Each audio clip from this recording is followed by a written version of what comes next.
अस्सलाम वालेकुम नाज़रीन, आऊं आहियां अनवर अली सोलंगी ऐं अवां ॾिसी रहिया आहियो सिंध इशूज़ न्यूज़ टीवी। ख़बर शामिल कंदासीं दादू खां इरफान अली बुरड़ो जी। दादूअ में अंधेर नगरी चरबट राजा जो राज कायम। दादूअ में बाअसर वकील फहद ॾावच जी ॾाढाइनि ख़िलाफ़ संदसि सॻी सोट जी प्रेस क़ानफरंस एहतजाज। दादूअ में सनम ॾावच मीडिया जे अॻियां दाईंदे चयो त मुंहिंजी ज़मीन ते बाअसर वकील फहद ॾावच ज़ोरीअ कब्ज़ो कयो आहे।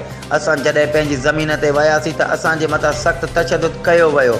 वकील फहद ॾावच असांजे मथां कूड़ा केस दाख़िल करे असांजे वॾनि खे लाकअप करायो आहे।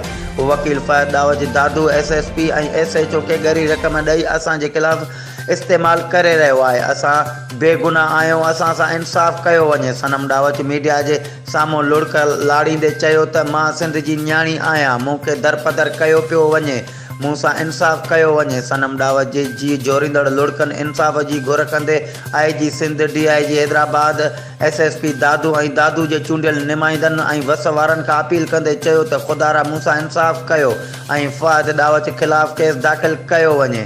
ख़बर मूजिबि ॿुधाईंदा हलूं त दादू कचे वारे इलाइक़े में ॾावच बिरादरी जे ॿिनि धुरनि में ज़मीन जे तकरार तां कुझु ॾींहं अॻु जहिड़ो थी पियो हो, जिन में टिनि ॼणनि जी हालत ॻणतीअ जोगी ॿुधाई पई वञे, जॾहिं त ज़रियनि मूजिबि मालूम थियो आहे त जहिड़ो ज़मीन जे मामले तां थियो आहे, जंहिं सबबु ॿिन्ही धुरनि जा 9 ॼणा सख़्तु ज़ख़्मी थी पिया आहिनि, जेको बयानु सरासर ग़लति ॾिनो वियो हो। अॼु एडवोकेट अदी फरज़ाना ॾावच ऐं अदी सनम ॾावच प्रेस कॉन्फ्रेंस कंदे चयो त असांजा सौट ज़ख़्मी ताहिर अली, तारिक अली, अमजद, ख़ालिद, काशिफ़ ऐं चाचा मोहम्मद उर्स ऐं मुंहिंजो वालिद रिटायर जमानदार मोहम्मद अशरफ ॾावच, आशिक़ ॾावच ऐं सजण ॾावच खे धक हणाए पोइ फहद ॾावच जे वंगारू पुलिस मुंदर खे पैसनि एवज़ पंहिंजो करे असांजे माण्हुनि खे लाकअप करे छॾियो आहे।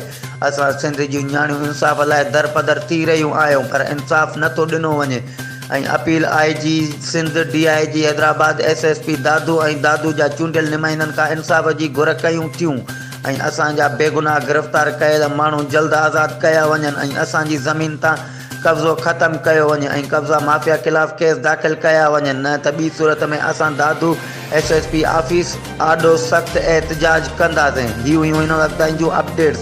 वधीक ख़बरुनि ऐं अपडेट्स लाइ ॾिसंदा रहो सिंध इशूज़ न्यूज़ TV।